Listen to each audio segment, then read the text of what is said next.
These are the 5 mistakes that most women make in marriage and how to fix them.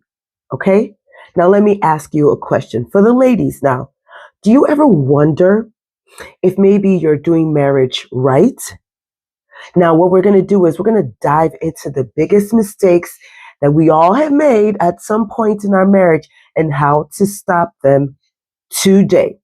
Okay, in this video, I will give you a blend of like real talk and some practical solutions that you can start applying to make your marriage happier and to stay more connected with your husband. So please, at the end of the video, share your own, if you've ever encountered any of these mistakes that I will be mentioning.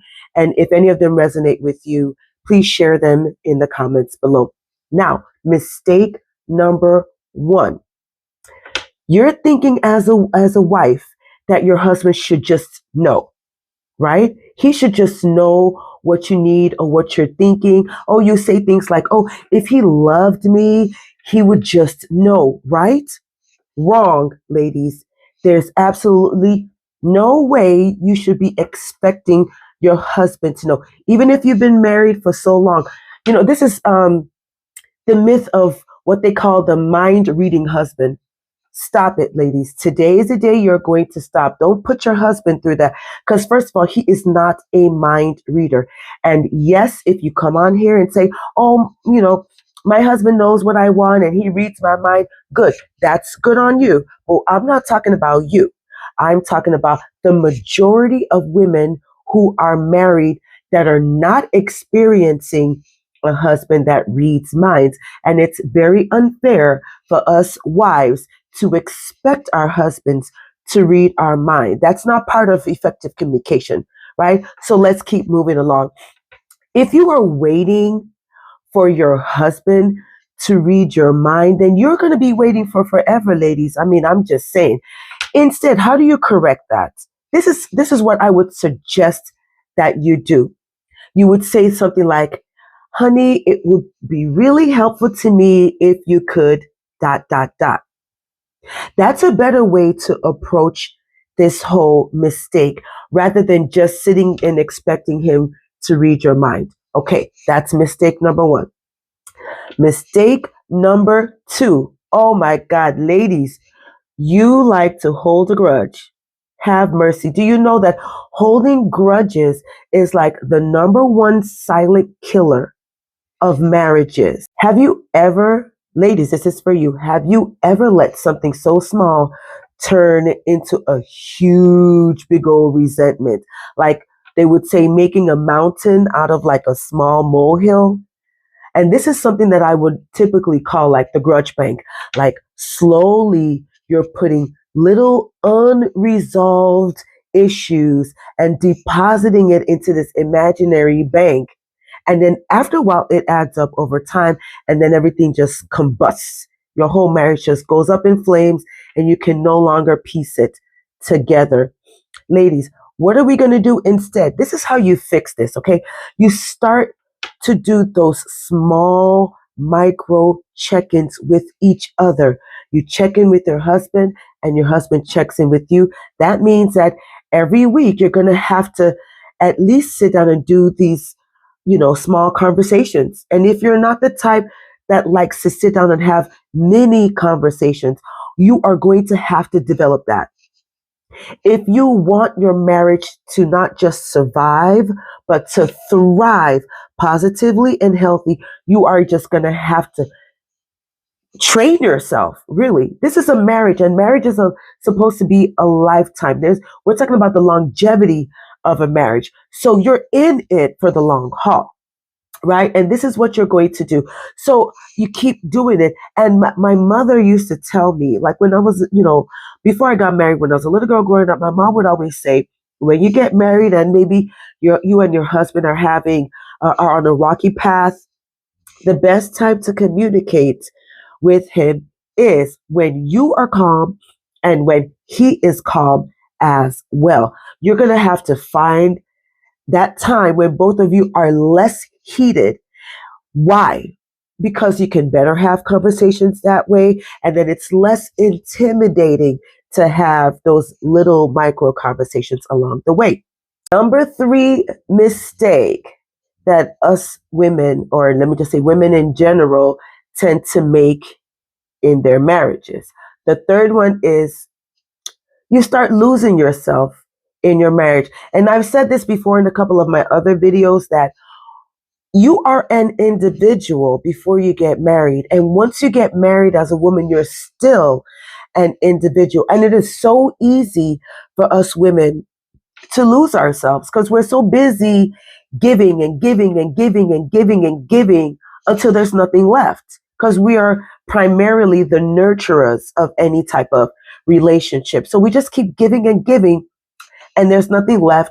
And then we feel like we've completely lost our place in the world, lost our place in ourselves, lost our place in our marriage. And this is what I call that identity trap, okay? You just take on a whole brand new identity that has nothing to do with who you really are as a person. And that's why you don't know yourself anymore. So when you keep giving so much in a marriage, you just forget your own happiness. And then that's why you start hearing women say, I'm unhappy. I need to divorce my husband because he's making me unhappy. No, ladies, your husband is not making you unhappy. You on your own decided that you were going to neglect yourself. You were going to give everything that you got and not remember to take care of yourself. So what are we going to do, ladies, to fix that? Here's the quick fix to this. You're going to start prioritizing what they call me time. That whole me time thing has been around for so long, so it's not a new concept, but now you're going to be intentional about prioritizing your me time. It is not selfish, ladies. It is essential because what you want to do is preserve yourself, preserve your individuality and your identity while still being a loving wife at the same time. Those things can coexist perfectly and fine. Well, maybe not perfectly, but they can exist very well in a marriage. Okay. So you're going to have to just decide that you're going to be intentional about scheduling date nights or date times or whatever the case may be with yourself at least once a week, because you do need to reconnect with your goals and with your passion. That's how you quickly fix that. Number 4 mistake that women tend to make in their marriage is, oh, can we just talk about social media? You're comparing your marriage to the Instagram perfect couples, right? Have you ever seen those, hashtag couples goals posts, and you're thinking, oh my God, what am I doing wrong? Well, the truth of the matter is you're not necessarily doing anything wrong. You have just entered what they call the comparison trap of unrealistic expectations. I don't know how it is or what it is we got here, but the rise and progression of social media has gotten a lot of married women just in a whole different world altogether and thinking that their marriage should mirror what they see on Instagram. Well, the truth of the matter is, what you see on social media most likely is not the real deal. It's like what clips and a few seconds or a minute or so of what the big picture is. And since you don't know what the big picture is, you cannot compare your marriage to what you are seeing. You have to understand that you need to focus, first of all, on what makes your marriage and your relationship unique. Write those things down because it's very good to journal, especially for us women. We love to journal, or at least most women love to journal. Write down those things that you believe you are grateful for in your husband or about your marriage. At least do that once a week.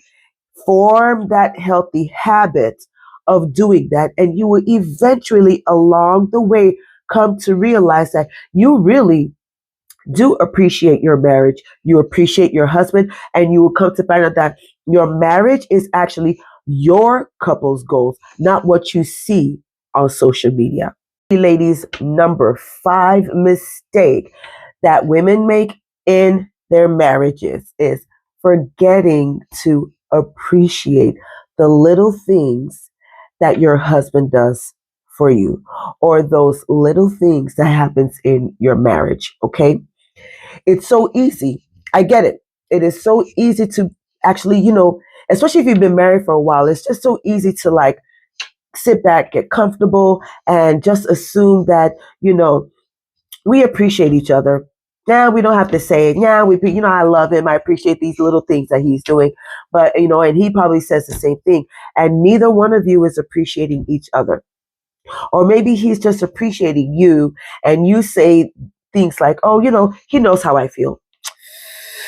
Again, ladies, just like, he's not a mind reader. You're not a mind reader either. So he can't just read your mind and believe that you appreciate these little things. You have to verbalize it and you have to show it in your actions as well. You cannot neglect appreciating the little things that your husband is doing in your relationship. Don't get caught up in that, what they call the silent drift. Like both of you are silently drifting.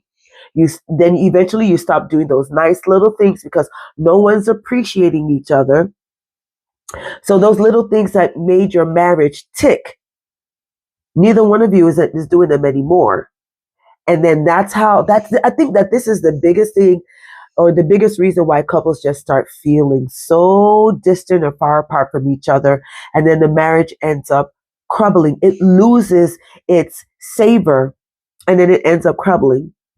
I'm sorry, I have a cold here, so I'm really pushing through just in case I'm not pronouncing my words correctly, because I'm just so stuffed.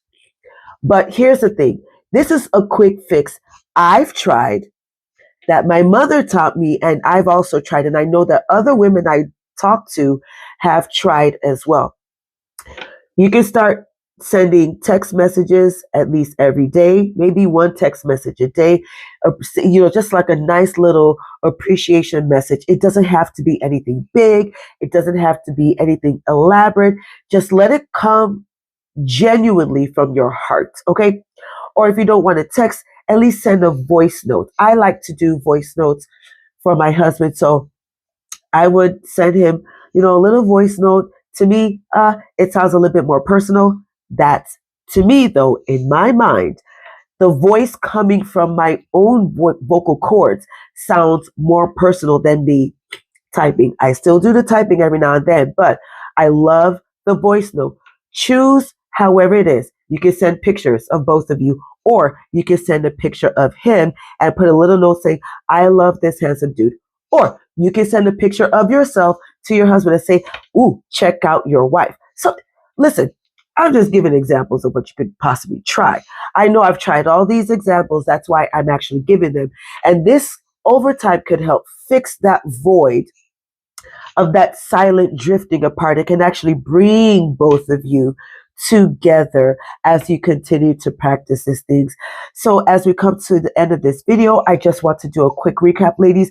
Remember, there are 5 mistakes that some of us ladies are doing in our marriages that's, making it just lose its savor. Okay, you got to first of all appreciate each other, appreciate your husband. Stop comparing your marriage to what you see on social media. Your marriage is unique to you. By all means, learn from other people, but don't compare and say that they're doing it better, they're the perfect couple, and me and my husband are not. No more, no more. We're not doing that. Going into 2025, we're not doing that anymore. You have to love yourself, ladies, in your marriage. You are an individual. You're not independent in your marriage. You're just an individual.